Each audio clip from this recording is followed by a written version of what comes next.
अस्सलाम वालेकुम, मेरा नाम डॉक्टर महक है और आज हम इस वीडियो में बात करेंगे health benefits of aloe vera. Aloe vera के क्या हेल्थ बेनिफिट्स हैं, इसको हम किस तरह खा सकते हैं और ये हमारे किस किस काम आ सकता है। सही है, सो ये अब हम सब इस वीडियो में डिस्कस करेंगे। एंड तक मेरी वीडियो देखिएगा, आपको ये वीडियो बहुत अच्छी लगेगी। एलोवेरा के बहुत ज़्यादा हेल्थ बेनिफिट्स हैं, मतलब हम लोग गिन भी नहीं सकते इसके इतने ज़्यादा हेल्थ बेनिफिट्स हैं। जिनको घुटनों का मसला रहता है उनके लिए बहुत अच्छा है, जिनका हार्मोन्स का मसला है ये उनके लिए बहुत अच्छा है, डायबिटीज़ के पेशेंट के लिए बहुत अच्छा है, हार्ट पेशेंट के लिए बहुत अच्छा है, कोलेस्ट्रॉल के पेशेंट के लिए ये बहुत अच्छा है। और मैं और कितने हेल्थ बेनिफिट्स बताऊँ, मतलब सारे हेल्थ बेनिफिट्स इसके अंदर ही हैं। ये हमारी स्किन के लिए बहुत अच्छा है, हमारे बालों के लिए बहुत अच्छा है और हमारे नेल्स के लिए बहुत अच्छा है। जो लोग वेट लॉस करना चाहते हैं या उनके लिए भी बहुत अच्छा है, यानी जिनका बेली फैट निकला हुआ है ये उनके लिए बेहतरीन है, इससे हम अपना वेट लॉस भी कर सकते हैं। सो बेसिकली ये घुटनों के पेशेंट के लिए बहुत अच्छा है, हार्मोन्स के पेशेंट के लिए किस तरह अच्छा है, जिन जिन लड़कियों को पीसीओएस का इशू रहता है उनके लिए बेहतरीन है।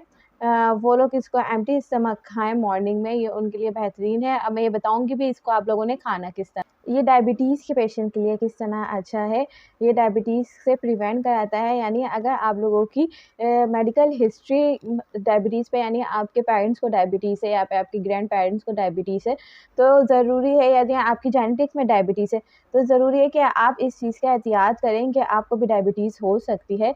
तो इस चीज़ का हमने एहतियात करना है, यानी ये हमें प्रिवेंट करवाता है डायबिटीज़ से, हार्ट पेशेंट से, यानी जिनकी हिस्ट्री में मेडिकल हिस्ट्री में हार्ट पेशेंट्स हैं, यानी उनके पेरेंट्स के हार्ट इश्यूज़ थे या उनके ग्रैंड पेरेंट्स थे, तो हमने इन सब का ख़्याल रखना है कि ज़ाहिर है 40 या 45 के बाद हमने इस चीज़ को प्रिवेंट रखना है इन सब चीज़ों से। और जिनका हार्मोन्स का इश्यू है, जिनका पीसीओएस का इश्यू है, वो लोग तो इसको रोज़ कंज़्यूम कर लें, उनका इंशाल्लाह जो मसला है ये ठीक हो जाएगा।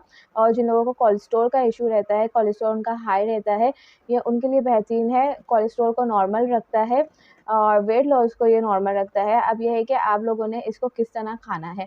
सही है, आपने एलोवेरा के 2 चम्मच जो उसका जेल होता है उसको आपने सुबह निहार मुँह ले लेना है आधे गिलास पानी से। सही है, 2 चम्मच आपने मुँह में डाल लिया और उसके साथ आपने आधा गिलास पानी ले लिया। या अगर आप ये नहीं करना चाहते तो 2 चम्मच एलोवेरा आपने उसके अंदर घोल लेने हैं पानी के अंदर और देन उसको आपने पी लेना है। ये आपने रोज़ाना सुबह निहार मुँह करना है एम्प्टी स्टमक। सही है, देन हम एलोवेरा को कट करते हैं तो उसमें एक येलो पार्ट भी निकलता है। तो वो येलो पार्ट को हमने रिमूव कर देना है। ये येलो पार्ट सिर्फ़ वो लोग यूज़ कर सकते हैं जिनको कॉन्स्टिपेशन का इश्यू है।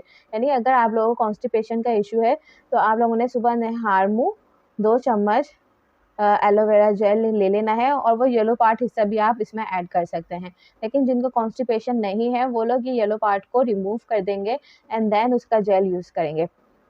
इसके अलावा जो लड़कियाँ जिसको अप्लाई करना चाहती हैं एलोवेरा को और बालों पे अप्लाई करना चाहती हैं, फेस पे अप्लाई करना चाहती हैं जो लड़कियाँ, तो वो लोग किस तरह इसको यूज़ करें। वो लोग किस तरह यूज़ करेंगी, वो लोग जब जेल को निकालेंगी तो वो उसको अच्छे से धो लेंगी और उसको 30 मिनट्स तक रखे रहने देंगी। 30 मिनट्स बाद आपने उस एलोवेरा को अप्लाई करना है। उसको हमने फ़ौरन से अप्लाई नहीं करना अपने फेस पे, या अगर आप इसको आप शैम्पू में डाल के इस्तेमाल कर सकते हैं, इसको आप तेल में डाल के इस्तेमाल कर सकते हैं। मैंने खुद इसको शैम्पू में डाल के अप्लाई किया है, इससे बहुत ज़्यादा हेल्थ बेनिफिट्स हैं। आपके बालों पे शाइनिंग आती है, सबसे पहले तो एक तो ग्रोथ भी बड़ी होती है, बालों में शाइनिंग आती है और जो गंजपना वगैरह होता है उससे भी हमें निजात मिल जाती है। इसके अलावा ये स्किन पे जो है ये शाइनिंग लाता है, मतलब हाइलाइटर की हमें ज़रूरत नहीं होती है। बड़ी बात, ये एंटी फंगल है, ये एंटी बैक्टीरियल है। और जो लोग मेडिसिन्स खाते रहते हैं बहुत अरसे से, वो लोग मेडिसिन्स खा रहे हैं तो ज़ाहिर है मेडिसिन्स के साइड इफ़ेक्ट्स भी होते हैं जो कि हमारे ऑर्गन्स को डैमेज कर देते हैं, या तो हमारे लीवर को डैमेज कर देते हैं या फिर हमारे किडनी को। तो ये उन सब से भी प्रिवेंट करवाता है। अगर हम इसको रोज़ाना अपनी डेली रूटीन में लाएँगे तो इससे हम बहुत सी बीमारियों से बच सकते हैं। ये हमें कैंसर से भी प्रिवेंट करवाता है, मतलब इसके इतने ज़्यादा हेल्थ बेनिफिट है। ये हमें हार्ट इश्यूज़ से प्रिवेंट करवा रहा है, डायबिटीज़ से प्रिवेंट करवा रहा है, कॉन्स्टिपेशन के लिए बहुत अच्छा है, कोलेस्ट्रॉल के लिए ये बहुत अच्छा है, ये हमारी स्किन हेल्थ के लिए बहुत अच्छा है, बालों के लिए बहुत अच्छा है और मतलब बहुत बहुत ज़्यादा इसके हेल्थ बेनिफिट्स हैं। होपफुली आपको मेरी ये वीडियो अच्छी लगी होगी। कमेंट बॉक्स में मुझे ज़रूर बताइएगा कैसी लगी आपको ये वीडियो। अल्लाह हाफ़िज़।